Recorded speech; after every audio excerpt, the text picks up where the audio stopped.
it chapter by chapter, one bite at a time.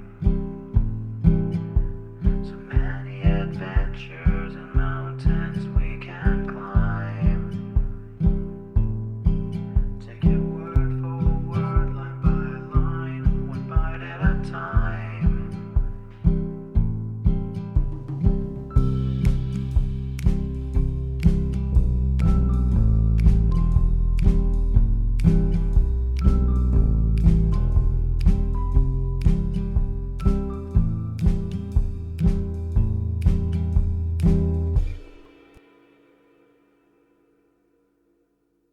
Welcome to Bite at a Time Books, where we read you your favorite classics one bite at a time. My name is Bree Carlile, and I love to read, and wanted to share my passion with listeners like you. If you want to know what's coming next and vote on upcoming books, sign up for our newsletter at biteatatimebooks.com. You'll also find our new t-shirts in the shop, including podcast shirts and quote shirts from your favorite classic novels. Be sure to follow my show on your favorite podcast platform so you get all the new episodes.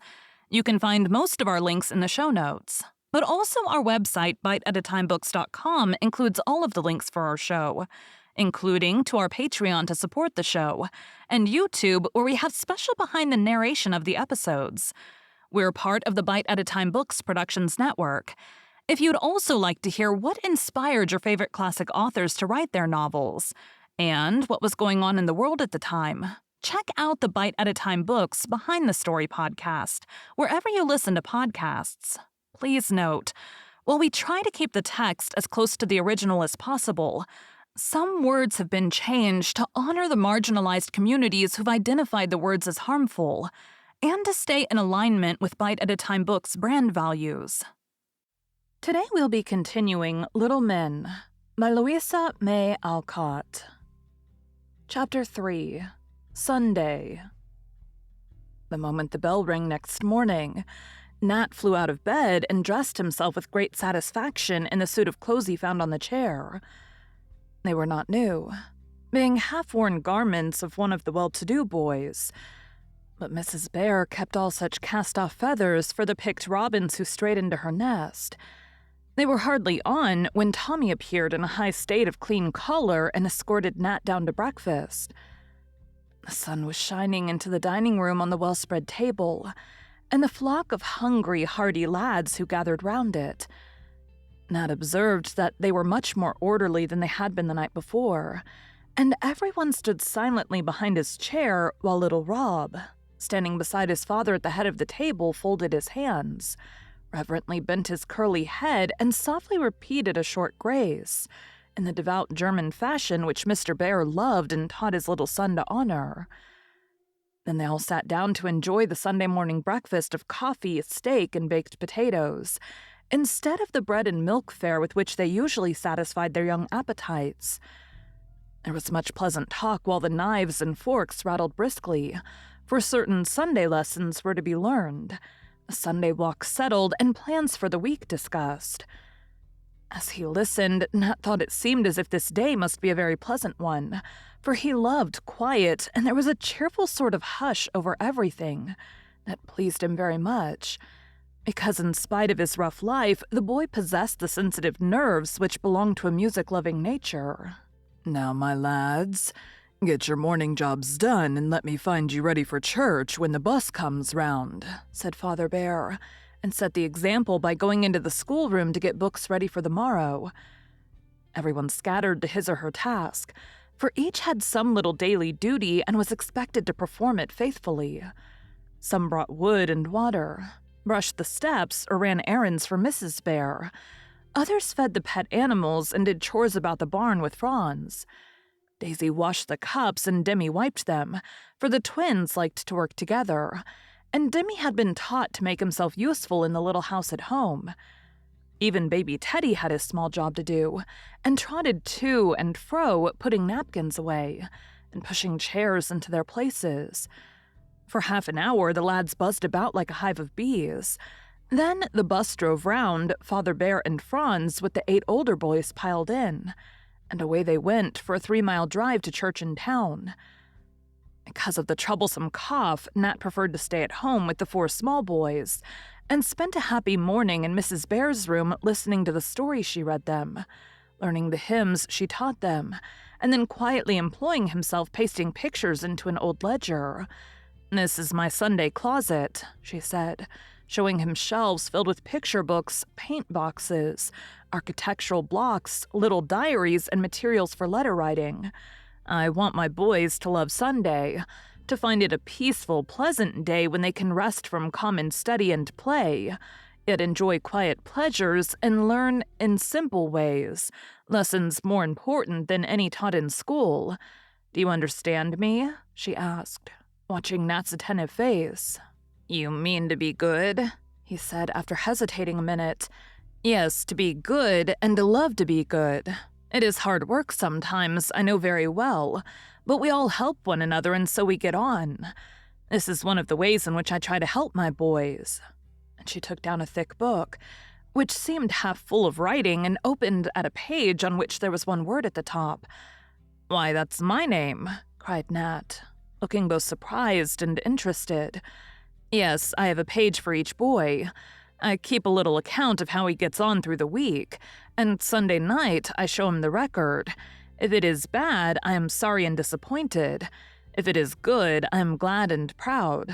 But whichever it is, the boys know I want to help them, and they try to do their best for love of me and Father Bear."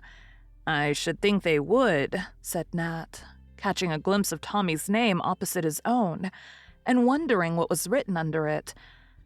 Mrs. Bear saw his eye on the words and shook her head, saying as she turned to leave, "No, I don't show my records to any but the one to whom each belongs. I call this my conscience book, and only you and I will ever know what is to be written on the page below your name. Whether you'll be pleased or ashamed to read it next Sunday depends on yourself. I think it will be a good report. At any rate, I shall try to make things easy for you in this new place, and shall be quite contented if you keep our few rules, live happily with the boys, and learn something." "I'll try, ma'am." And Nat's thin face flushed up with the earnestness of his desire to make Mrs. Bear glad and proud, not sorry and disappointed. "It must be a great deal of trouble to write about so many," he added, as she shut her book with an encouraging pat on the shoulder.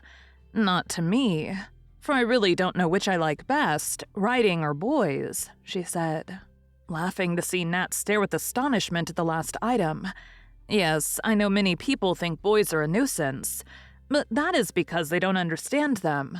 I do, and I never saw the boy yet whom I could not get on capitally with after I had once found the soft spot in his heart. Bless me, I couldn't get on at all without my flock of dear, noisy, naughty, harum-scarum little lads. Could I, my Teddy?" Mrs. Bear hugged the young rogue, just in time to save the big inkstand from going into his pocket. Nat, who had never heard anything like this before, really did not know whether Mother Bear was a trifle crazy, or the most delightful woman he had ever met. He rather inclined to the latter opinion, in spite of her peculiar tastes, for she had a way of filling up a fellow's plate before he asked, of laughing at his jokes, gently tweaking him by the ear or clapping him on the shoulder that Nat found very engaging. "Now, I think you would like to go into the schoolroom and practice some of the hymns we are to sing tonight," she said, rightly guessing the thing of all others that he wanted to do.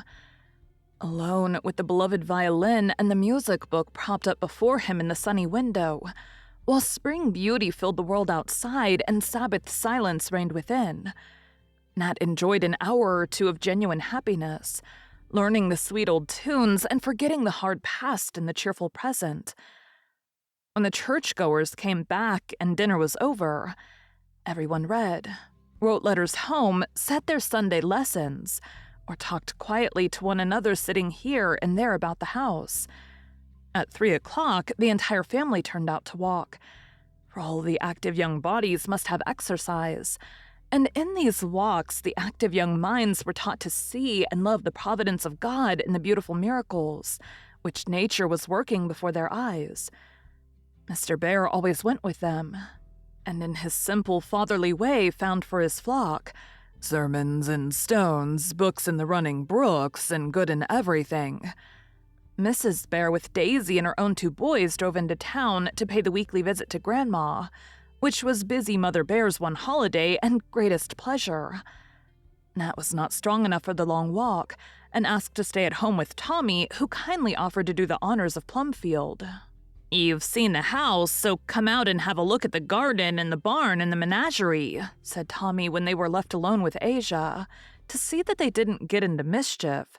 For though Tommy was one of the best-meaning boys who ever adorned knickerbockers, accidents of the most direful nature were always happening to him. No one could exactly tell how. "What is your menagerie?" asked Nat as they trotted along the drive that encircled the house. "We all have pets, you see, and we keep 'em in the corn barn and call it the menagerie. Here you are. Isn't my guinea pig a beauty?" And Tommy proudly presented one of the ugliest specimens of that pleasing animal that Nat ever saw. "I know a boy with a dozen of 'em, and he said he'd give me one, only I hadn't any place to keep it, so I couldn't have it. It was white with black spots. A regular rouser, and maybe I could get it for you if you'd like it," said Nat, feeling it would be a delicate return for Tommy's attentions. "I'd like it ever so much, and I'll give you this one and they can live together if they don't fight. Those white mice are Rob's. Franz gave 'em to him. The rabbits are Ned's, and the bantams outside are Stuffy's. That box thing is Demi's turtle tank, only he hasn't begun to get 'em yet. Last year he had 62, whackers, some of 'em. He stamped one of 'em with his name and the year and let it go, and he says maybe he'll find it ever so long after and know it. He read about a turtle being found that had a mark on it that showed it must be hundreds of years old. Demi's such a funny chap."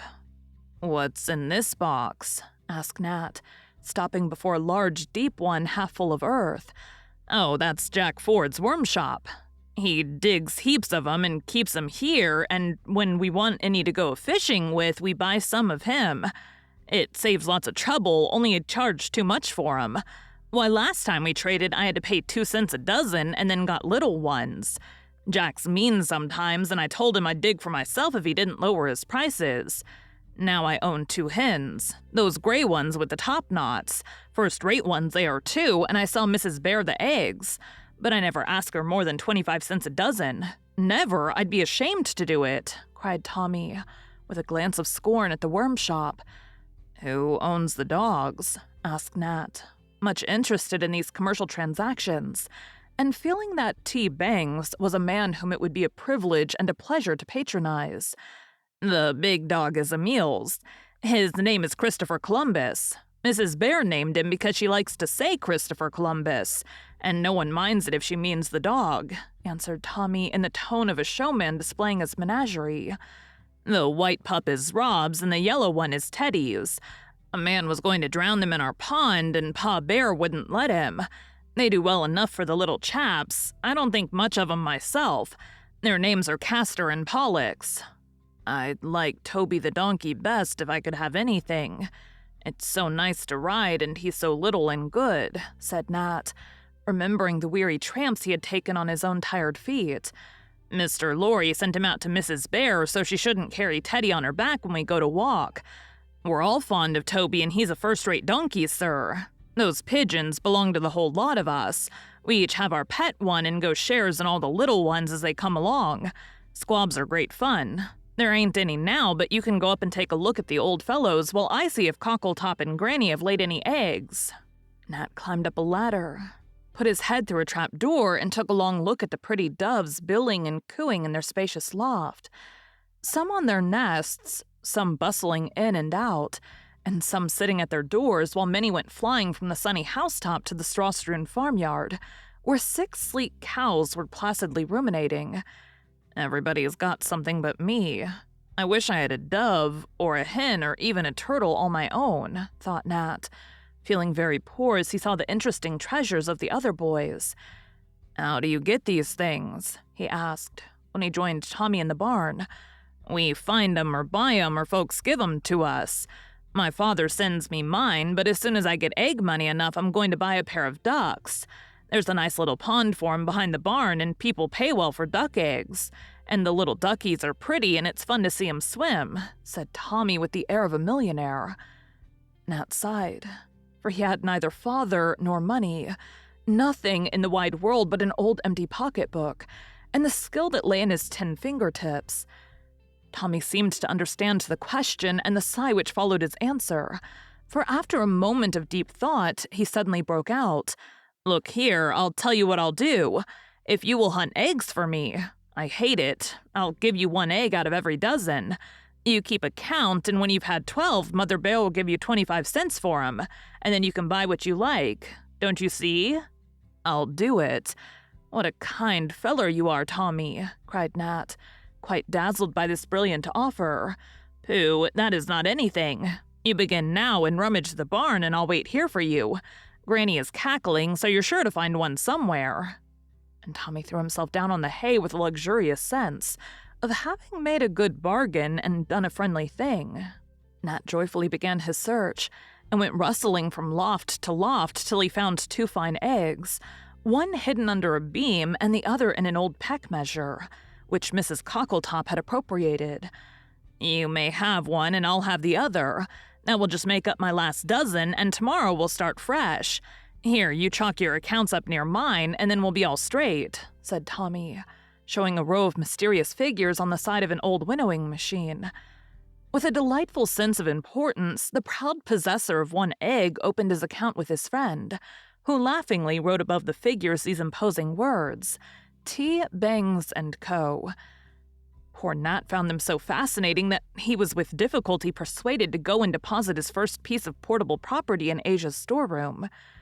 Then they went on again, and having made the acquaintance of the 2 horses, 6 cows, 3 pigs, and 1 Alderney Bossy, as calves are called in New England, Tommy took Nat to a certain old willow tree that overhung a noisy little brook. From the fence, it was an easy scramble into a wide niche between the 3 big branches, which had been cut off to send out from year to year a crowd of slender twigs, till a green canopy rustled overhead. Here little seats had been fixed, and a hollow place a closet made big enough to hold a book or 2, a dismantled boat, and several half-finished whistles. "This is Demi's and my private place. We made it and nobody can come up unless we let 'em. Except Daisy.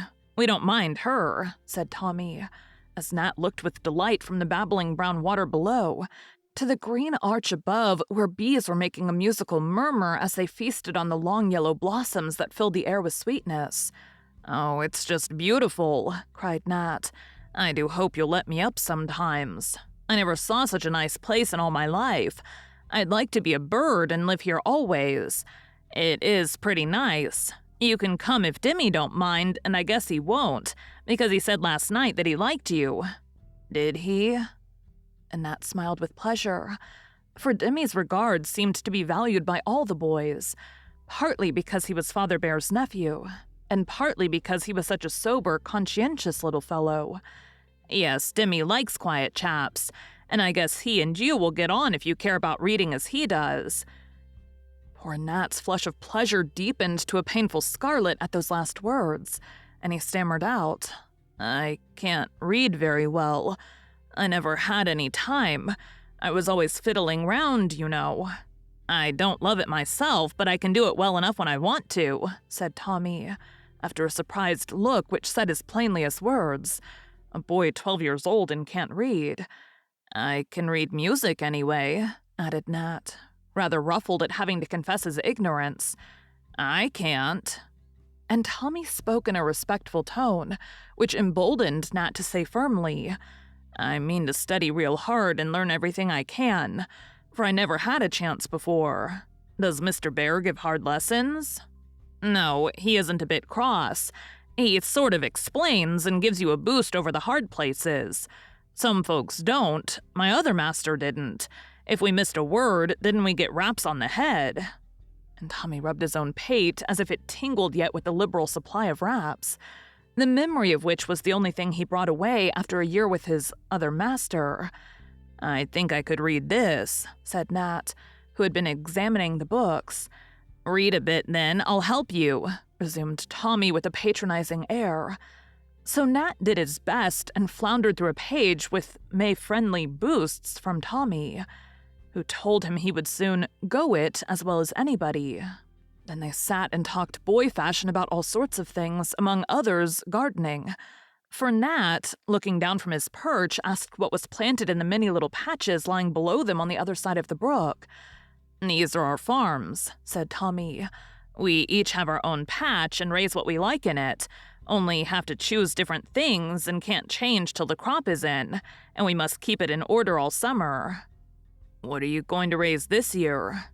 "Well, I cattalated to have beans, as they're about the easiest crop a-goin'." Nat could not help laughing, for Tommy had pushed back his hat, put his hands in his pockets, and drawled out his words in unconscious imitation of Silas, the man who managed the place for Mr. Bear. "Come, you needn't laugh. Beans are ever so much easier than corn or potatoes. I tried melons last year, but the bugs were a bother, and the old things wouldn't get ripe before the frost, so I didn't have but one good water and 2 little mushmelons," said Tommy, relapsing into a Silasism with the last word. "Corn looks pretty growing," said Nat, politely to atone for his laugh. "Yes, but you have to hoe it over and over again. Now 6 weeks' beans only have to be done once or so, and they get ripe soon. I'm going to try 'em, for I spoke first.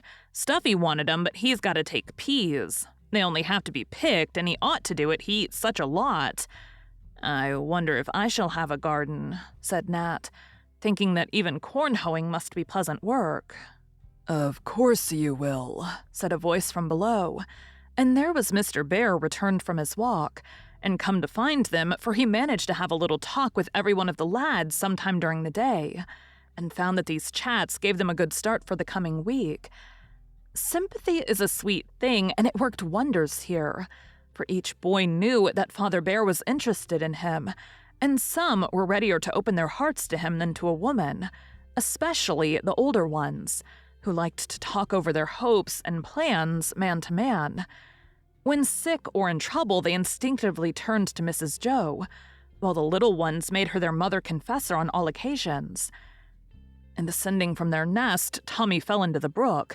Being used to it, he calmly picked himself out and retired to the house to be dried. This left Nat to Mr. Bear, which was just what he wished, and during the stroll they took among the garden plots. He won the lad's heart by giving him a little farm and discussing crops with him, as gravely as if the food for the family depended on the harvest. From this pleasant topic they went to others, and Nat had many new and helpful thoughts put into a mind that received them as gratefully as the thirsty earth had received the warm spring rain. All supper time he brooded over them, often fixing his eyes on Mr. Bear with an inquiring look that seemed to say, "I like that, do it again, sir." I don't know whether the man understood the child's mute language or not, but when the boys were all gathered together in Mrs. Bear's parlor for the Sunday evening talk, he chose a subject which might have been suggested by the walk in the garden. As he looked about him, Nat thought it seemed more like a great family than a school, for the lads were sitting in a wide half-circle round the fire, some on chairs, some on the rug, Daisy and Demi on the knees of Uncle Fritz, and Rob snugly stowed away in the back of his mother's easy chair where he could nod unseen if the talk got beyond his depth. Everyone looked quite comfortable and listened attentively, for the long walk made rest agreeable, and every boy there knew that he would be called upon for his views. He kept his wits awake to be ready with an answer. "Once upon a time," began Mr. Bear in the dear old-fashioned way, "there was a great and wise gardener who had the largest garden ever seen. A wonderful and lovely place it was, and he watched over it with the greatest skill and care and raised all manner of excellent and useful things. But weeds would grow even in this fine garden. Often the ground was bad, and the good seed sown in it would not spring up. He had many under-gardeners to help him. Some did their duty and earned the rich wages he gave them, but others neglected their parts and let him run to waste, which displeased him very much. But he was very patient, and for thousands and thousands of years, he worked and waited for his great harvest." "He must have been pretty old," said Demi, who was looking straight into Uncle Fritz's face as if to catch every word. "Hush, Demi, it's a fairy story," whispered Daisy. No, I think it's an airy-gory, said Demi. What is an airy-gory? Called out Tommy, who was of an inquiring turn. Tell him, Demi, if you can. And don't use words unless you're quite sure you know what they mean, said Mr. Bear. I do know. Grandpa told me. A fable is an airy-gory. It's a story that means something. My story without an end is one, because the child in it means a soul. Don't it, Auntie? Cried Demi, eager to prove himself right. That's it, dear. And Uncle's story is an allegory, I'm quite sure. So listen and see what it means, returned Mrs. Joe, who always took part in whatever was going on, and enjoyed it as much as any boy among them. Demi composed himself, and Mr. Bear went on in his best English, for he had improved much in the last 5 years and said the boys did it. This great gardener gave a dozen or so of little plots to one of his servants, and told him to do his best and see what he could raise. Now this servant was not rich, nor wise, nor very good, but he wanted to help because the gardener had been very kind to him in many ways. So he gladly took the little plots and fell to work. They were all sorts of shapes and sizes, and some were very good soil, some rather stony, and all of them needed much care, for in the rich soil the weeds grew fast, and in the poor soil there were many stones. What was growing in them besides the weeds and stones? Asked Nat, so interested he forgot his shyness and spoke before them all. Flowers, said Mr. Bear with a kind look. Even the roughest, most neglected little bed had a bit of heart's ease, or a sprig of mignonette in it. One had roses, sweet peas, and daisies in it. Here he pinched the plump cheek of the little girl leaning on his arm. Another had all sorts of curious plants in it, bright pebbles, a vine that went climbing up like Jack's beanstalk, and many good seeds just beginning to sprout. For you see, this bed had been taken fine care of by a wise old man, who had worked in gardens of this sort all his life. At this part of the airy-gory, Demi put his head on one side like an inquisitive bird, and fixed his bright eye on his uncle's face, as if he suspected something and was on the watch. But Mr. Bear looked perfectly innocent and went on glancing from one young face to another, with a grave, wistful look that said much to his wife, who knew how earnestly he desired to do his duty in these little garden plots. As I tell you, some of these beds were easy to cultivate. That means to take care of, Daisy, and others were very hard. There was one particularly sunshiny little bed that might have been full of fruits and vegetables as well as flowers, only it wouldn't take any pains. And when the man sowed, well, we'll say melons in this bed, they came to nothing because the little bed neglected them. The man was sorry and kept on trying, though every time the crop failed, all the bed said was, "I forgot." Here a general laugh broke out, and everyone looked at Tommy, who had pricked up his ears at the word melons and hung down his head at the sound of his favorite excuse. I knew he meant us, cried Demi, clapping his hands. You are the man, and we are the little gardeners, aren't we, Uncle Fritz? You've guessed it. Now each of you tell me what crop I shall try to sow in you this spring, so that next autumn I may get a good harvest out of my 12. No, 13 plots, said Mr. Bear, nodding at Nat as he corrected himself. You can't sow corn and beans and peas and us, unless you mean we're to eat a great many and get fat, said Stuffy, with a sudden brightening of his round, dull face as the pleasing idea occurred to him. He don't mean that kind of seeds. He means things to make us good, and the weeds are false, cried Demi, who usually took the lead in these talks, because he was used to this sort of thing and liked it very much. Yes, each of you think what you need most and tell me, and I will help you to grow it. Only you must do your best, or you will turn out like Tommy's melons, all leaves and no fruit. I'll begin with the oldest and ask the mother what she will have in her plot, for we are all parts of the beautiful garden and may have rich harvests for our master if we love him enough, said Father Bear. I shall devote the whole of my plot to the largest crop of patience I can get, "For that is what I need most," said Mrs. Joe, so soberly that the lads fell to thinking in good earnest what they should say when their turns came. And some among them felt a twinge of remorse that they had helped to use up Mother Bear's stock of patience so fast. Franz wanted perseverance, Tommy steadiness, Ned went in for good temper, Daisy for industry, Demi for as much wiseness as Grandpa, and Nat timidly said he wanted so many things he would let Mr. Bear choose for him. The others chose much the same things, and patience, good temper, and generosity seemed the favorite crops. One boy wished to get up early, but did not know what name to give that sort of seed. And poor Stuffy sighed out, "I wish I loved my lessons as much as I do my dinner, but I can't." "We will plant self-denial and hoe it and water it and make it grow so well that next Christmas no one will get ill by eating too much dinner. If you exercise your mind, George, it will get hungry just as your body does.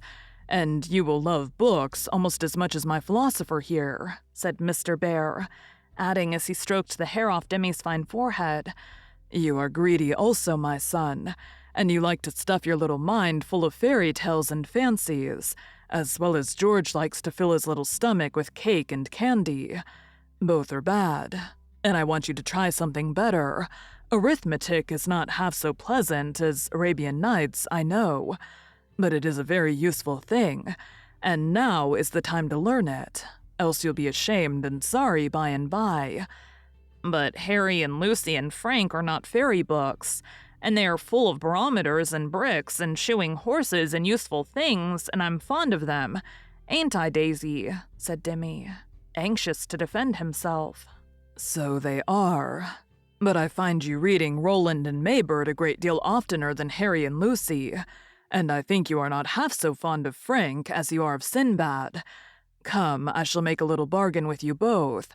George shall eat but 3 times a day, and you shall read but 1 storybook a week, and I will give you the new cricket ground, only you must promise to play in it," said Uncle Fritz in his persuasive way, for Stuffy hated to run about, and Demi was always reading in play hours. "But we don't like cricket," said Demi. "Perhaps not now, but you will when you know it. Besides, you do not like to be generous, and the other boys want to play, and you can give them the new ground if you choose." This was taking them both on the right side, and they agreed to the bargain to the great satisfaction of the rest. There was a little more talk about the gardens, and then they all sang together. The band delighted Nat, for Mrs. Bear played the piano, Franz the flute, Mr. Bear a bass viol, and he himself the violin. A very simple little concert, but all seemed to enjoy it, and old Asia, sitting in the corner, joined at times with the sweetest voice of any, for in this family, master and servant, old and young, black and white, shared in the Sunday song, which went up to the father of them all. After this, they each shook hands with Father Bear. Mother Bear kissed them every one from 16-year-old Franz to little Rob, how kept the tip of her nose for his own particular kisses. And then they trooped up to bed. The light of the shaded lamp that burned in the nursery shone softly on a picture hanging at the foot of Nat's bed. There were several others on the walls, but the boy thought there must be something peculiar about this one, for it had a graceful frame of moss and cones about it, and on a little bracket underneath stood a vase of wildflowers, freshly gathered from the spring woods. It was the most beautiful picture of them all, and Nat lay looking at it, dimly feeling what it meant, and wishing he knew all about it. "That's my picture," said a little voice in the room. Nat popped up his head, and there was Demi in his nightgown pausing on his way back from Aunt Jo's chamber, whither he had gone to get a cot for a cut finger. "What is he doing to the children?" asked Nat. "That is Christ, the good man, and he is blessing the children. Don't you know about him?" said Demi, wondering. "Not much, but I'd like to. He looks so kind," answered Nat, whose chief knowledge of the good man consisted in hearing his name taken in vain. "I know all about it, and I like it very much because it is true," said Demi. "Who told you?" "My grandpa. He knows everything and tells the best stories in the world. I used to play with his big books and make bridges and railroads and houses when I was a little boy," began Demi. "How old are you now?" asked Nat respectfully. "Most 10. You know a lot of things, don't you?" "Yes, you see my head is pretty big, and Grandpa says it will take a good deal to fill it, so I keep putting pieces of wisdom into it as fast as I can," returned Demi in his quaint way. Nat laughed and then said soberly, "Tell on, please." And Demi gladly told on without pause or punctuation. "I found a very pretty book one day and wanted to play with it, but Grandpa said I mustn't and showed me the pictures and told me about them, and I liked the stories very much. All about Joseph and his bad brothers and the frogs that came up out of the sea, and dear little Moses in the water and ever so many more lovely ones. But I liked about the good man best of all, and Grandpa told it to me so many times that I learned it by heart, and he gave me this picture so I shouldn't forget, and it was put up here once when I was sick, and I left it for the other sick boys to see." "What makes him bless the children?" asked Nat, who found something very attractive in the chief figure of the group. "Because he loved them." "Are they poor children?" asked Nat wistfully. "Yes, I think so. You see, some haven't got hardly any clothes on, and the mothers don't look like rich ladies. He liked poor people and was very good to them. He made them well and helped them and told rich people they must not be cross to them, and they loved him dearly, dearly," cried Demi with enthusiasm. "Was he rich?" "Oh no, he was born in a barn and was so poor he hadn't any house to live in when he grew up, and nothing to eat sometimes. But what people gave him, and he went round preaching to everybody and trying to make them good, till the bad men killed him." "What for?" And Nat sat up in his bed to look and listen. So interested was he in this man who cared for the poor so much. "I'll tell you all about it. Aunt Jo won't mind."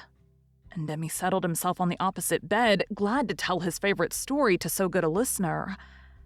Nursey peeped in to see if Nat was asleep, but when she saw what was going on, she slipped away again and went to Mrs. Bear, saying with her kind face full of motherly emotion, "Will the dear lady come and see a pretty sight? It's Nat listening with all his heart to Demi telling the story of the Christ child like a little white angel as he is." Mrs. Bear had meant to go and talk with Nat a moment before he slept, for she had found that a serious word spoken at this time often did much good. But when she stole to the nursery door and saw Nat eagerly drinking in the words of his little friends, while Demi told the sweet and solemn story as it had been taught him, speaking softly as he sat with his beautiful eyes fixed on the tender face above them, her own filled with tears, and she went silently away, thinking to herself, "Demi is unconsciously helping the poor boy better than I can. I will not spoil it by a single word." The murmur of the childish voice went on for a long time, as one innocent heart preached the great sermon to another, and no one hushed it. When it ceased at last, and Mrs. Bear went to take away the lamp, Demi was gone and Nat fast asleep, lying with his face toward the picture, as if he had already learned to love the good man who loved little children, and was a faithful friend to the poor. The boy's face was very placid, and as she looked at it, she felt that if a single day of care and kindness had done so much, a year of patient cultivation would surely bring a grateful harvest from this neglected garden, which was already sown with the best of all seed by the little missionary in the nightgown. Thank you for joining Bite at a Time Books today, while we read a bite of one of your favorite classics. Again, my name is Bree Carlile, and I hope you come back tomorrow for the next bite of Little Men. Don't forget to sign up for our newsletter at biteatatimebooks.com and check out the shop. You can check out the show notes or our website, biteatatimebooks.com, for the rest of the links for our show. We'd love to hear from you on social media as well.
at a time.